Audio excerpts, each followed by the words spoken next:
right, guys. Thank you so much for being here. This is another episode of Another Day in Paradise. And today I am with a special guest, a very special guest. Reda could not make it, so I decided to invite Rooster. So, Rooster, thank you so much for being here. Hey, thanks for having me. I saw the 20 views and thought this is my chance to elevate us to a whopping 21. But seriously, I'm here to breathe some fresh air into this. After your epic intro, of course. Okay. Probably need to calibrate your personality there, but we'll see how it goes. So you are a podcast version, obviously, and you are here to bring a little bit of data into our podcast that was otherwise just bro science and opinions, which is fine, nothing wrong about that. But it's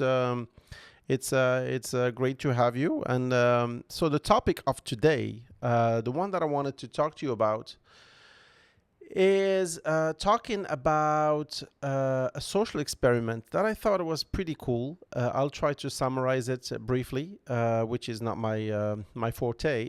But the experiment goes like this. So they took a group of people and they took them into I would say the machine room or the technical room of a train conductor, or I would say the person who switches tracks. Like a long time ago, the tracks used to manually be switched from going on this track to another track.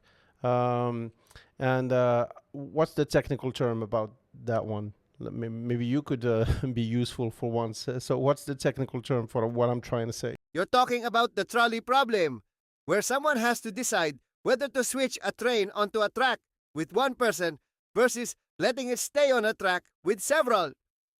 A classic ethical dilemma, and I'm ready to break it down. Yeah, well, I'll if you don't mind, this is still my podcast. I'll do that. I'll take care of that. You just sit back and relax, okay? Just sit back and relax. I feel like I'm already regretting this. So, yeah. So exactly the track dilemma. So there is one guy who works at the train station there, and his job is to activate the switch to make the train go on one track or the other. And the experiment is they are trying to. I mean, he's showing everybody, he's being very friendly and everybody's hands on. Okay, yeah, you want to do it? You want to do the next one? All right, you do the next one, and so on. And then he says he pretends like he has to go somewhere, and he'll be back, of course. And when he leaves, they can see on the monitor the train going one way or another. And then there is an alert. And the alert is signaling that there are people on the track. So on one track, there are a few people, like maybe 4 or 5 people. And on the other track, there is only one person. So it seems inevitable. This one was a tough one. And it's either the train hits one person and kills it, probably, or it kills a bunch of people. So the twist, sorry, I'm getting there. The switch is, if you leave the train going as it is, it will kill a bunch of people. If you activate the switch, so if you voluntarily change the direction of the train, then it will kill only one person. Now, they did this experiment, and most people, of course, you sitting here, you watching this episode, and you say, oh, well, you know what? I would definitely, clearly, killing one person is not good, but it's better than having a bunch of people die. So I would sacrifice one for the good of the many. But most people just froze and didn't do nothing. And when you don't do anything, then a group of people die, and the other person on the other track stays alive. So doing nothing has worse consequence than doing something. But clearly, do you have the balls to do something? Because technically, by activating the switch, you are making the train go in the direction of that one person. So you are technically committing homicide, a murder. Do we say homicide or do we say murder in this case? We'd say it's a moral dilemma, not legally murder. In this thought experiment, you're making a tough moral choice, not committing a crime. It's fascinating because it shows how tricky moral action is. Acting feels like responsibility, while inaction feels safer even if the outcome is worse.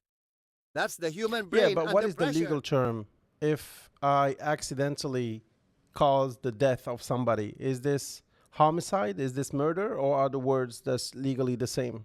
Legally, there's a distinction. Murder is intentional killing with malice. Homicide is the broader term. It just means one person caused another's death. If it's unintentional but negligent, it could be manslaughter. In this experiment, it's purely theoretical, no criminal charges in a thought puzzle. Yeah, no, I obviously this was just a fabricated video on the monitor trying to pretend like it's a live feed, but it's obviously just actors and a little bit of theatrics. But clearly, most people froze and didn't do anything. And the funny thing about it is that everybody thinks they are the hero and they would act like a hero. Oh, if this happened to me, I would do this, I would do that. You wouldn't do shit. That's the reality. You would not do shit. And I think many people, they neglect the fact that under pressure, in those same exact conditions, you have no idea what you would do. And I know I have this discussion with a friend of mine, um, and he every time we revisit some historical events, and I remember one time I told him, yeah, I mean, I don't understand why so many people got led by one guy and they did not resist and they did not do anything and they did not resist. And he said, yeah, but you have no idea what you would do because under the same conditions, it's very, very different than being in your couch, relaxed, and watching YouTube or Netflix or whatever, and saying, "Oh yeah, I would do this. I would hit him like this." You probably would not do anything. You would shit your pants. That's what you would do. And I think that's what this experiment revealed: is that everybody has a plan, as Tyson would say. Everybody has a plan until they get hit in the face, which is a very funny way to say that everybody thinks they would be the hero. Everybody believes that they are the hero in their heads, but it's the reality catches up, and it's very, very different in real life. So in this experiment, I was always fascinated by how these experiments, they torture, the social experiments torture those I would say people they experiment them on, and they after that, I'm sure you would be affected by this experiment because technically you just killed somebody, and or you caused somebody's death, and 2 seconds later, by them saying, "Oh, it was just an experiment," it doesn't make everything disappear. I mean, you still suffer some consequences of what just happened and some trauma, I'm sure. So they had a psychiatrist reveal that it was an experiment, and I'm sure he had some very, very wise words and calming them and reassuring them in a professional way, etc. And I heard that even way after this experiment, the psychiatrist kept checking on them, every single one of them, to make sure that they didn't suffer any trauma from this experiment.